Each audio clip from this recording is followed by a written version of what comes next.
คุณพระเยซูเนาะ Thank you Jesus This is a good history so good to learn to see ได้ถ่ายได้รูปนี่นะ we need to know these things learning is never too late being disciple of the Lord is never too young or never too old too Thank you Lord Jesus for all you done for us on the cross Thank you for dying for our sin over 2,000 years ago and thank you for being with us here praise the Lord Amen and amen Yes Yeah I will What do you want What song ขอบคุณพระเยซูเนาะโอเคเอาขอบคุณพระเยซูเอาซิสเตอร์จะจับดูรีคอร์ดไว้เบิ่งก็ดีได้อธิษฐานนี่จับตั้งนี่ก็ได้ขอบคุณพระเยซูเลย We wanna thank God for today เอาไอ้สุกแก็บก็ได้ตั้งไว้สิก็ได้นี่ไอ้สุกแก็บก็ได้เลยจับไปจับไปเบิ่งก่อนเด้อ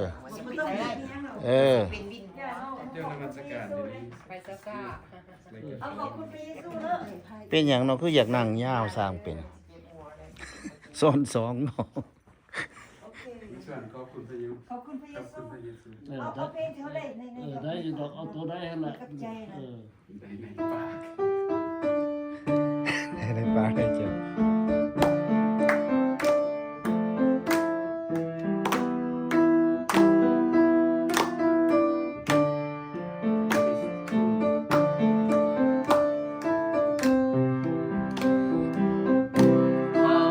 พระเย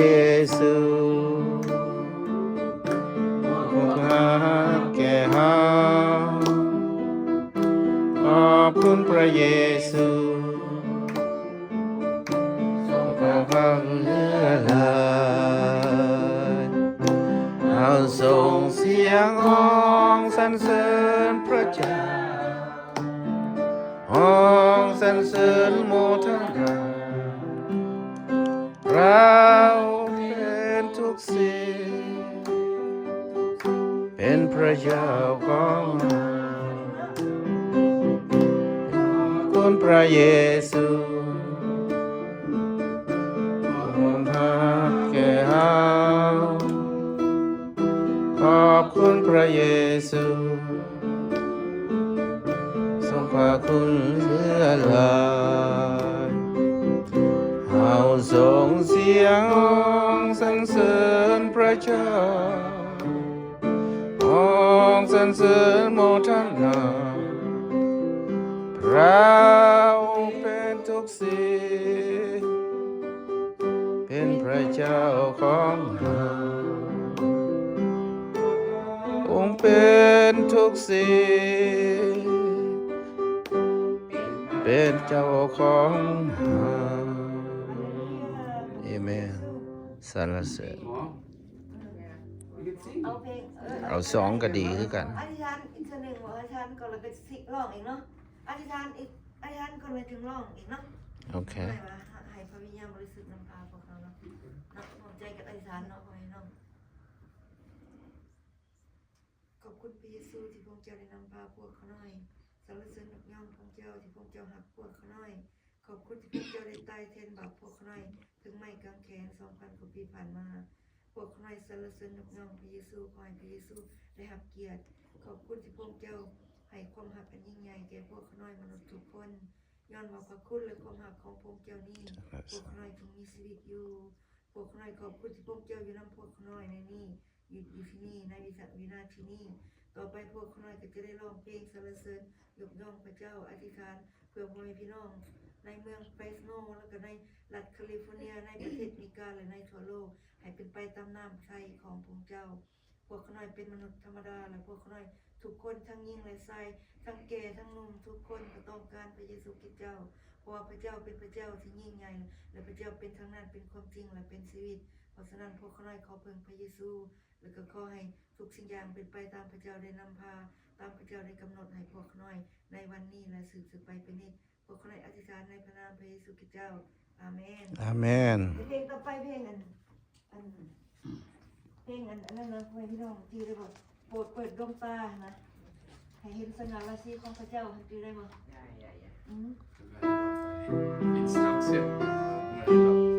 case immigration สมัครจับ อืมเปิดดวงใจ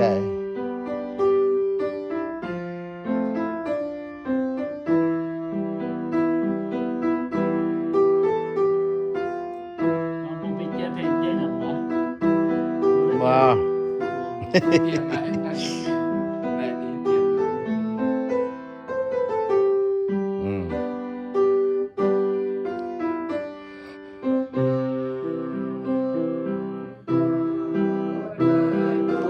จะสาสีของข้าต้นคำสรรเสริญข้าพระองค์ฉันโมทนาเฮลูยา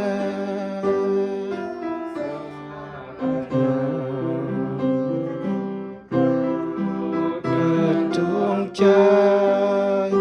ให้ข้าเห็นสง่าราศีเกิดคราของข้าให้กลามสรรเสริญข้าพระองค์เชื่อโมทนาฮาเลลูยา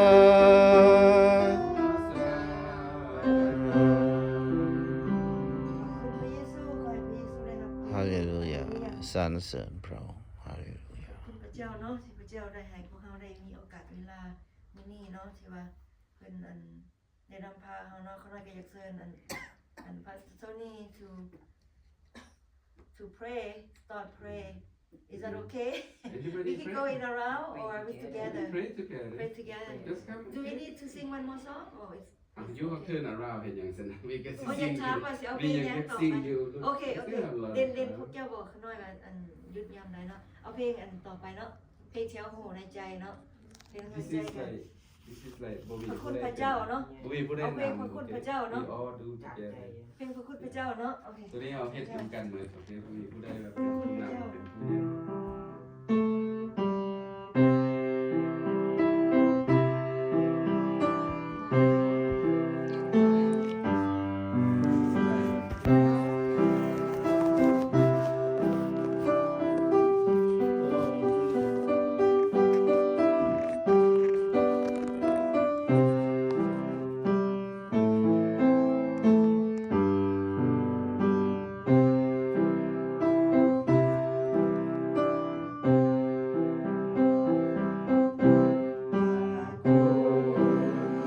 ำ เจ้า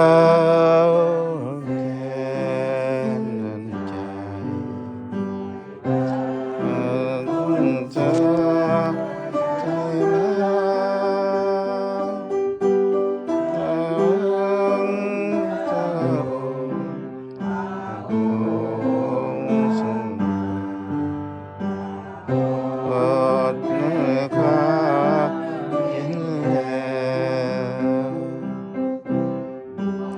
การเท่าของการเท่าพระเจ้าให้เดียวที่มีพระองค์คงกาแก่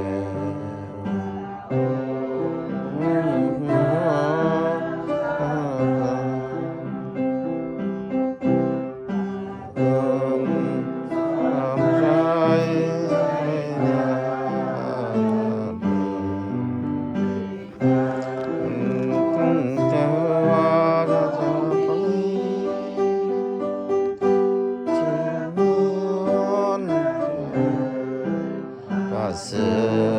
ดเลยอีอาจารย์ให้ใส่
องเพลงอวยน้ำมาเบิ่งปากเลยมาเพิ่ม หมดไล่ เดี๋ยวเพิ่มไปสุดบริยินครับ